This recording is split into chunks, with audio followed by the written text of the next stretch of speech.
Good morning, no? Hapon na pala. Sa mga naghahanap ng ganito, no, binebenta ko ito sa 120. Oh.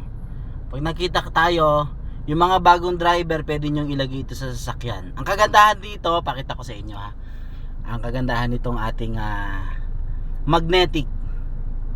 Ito, lalagay mo ng ganyan. Hindi siya matatanggal, no? Hindi siya matatanggal kahit tumatakbo. Ano na? Maganda siya dito sa likod. Kahit sobrang lakas ng hangin, hindi matatanggal yan. Sa gilid dito.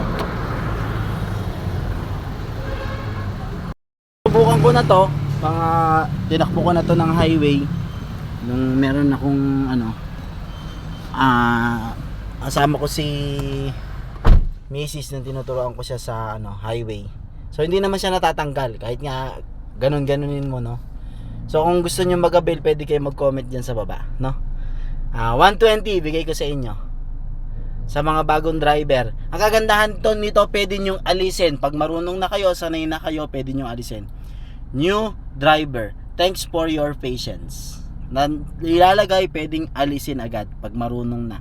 Ayaw nyo na nito, pwede nyo alisin. Walang dumi sa sasakyan pag tinanggal kasi magnet naman siya. Wala ring gasgas. Road and Machine Care, lagi po magtagubilin sa pagbiyahe. Laging maging maingat sa ating pong pagmamaneho. Salamat po sa Diyos. Pag may ganito kayo, makikita ng iba na bagong driver, magiging maingat sila sa tabihan kayo sa pagmamaneho. No? Thanks for your patience. New driver.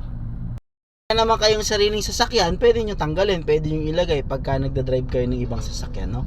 Lagay nyo lang, tapos tanggal pag hindi nyo na ginagamit. Pag nangihiram na, okay, nag-rent lang tayo ng sasakyan.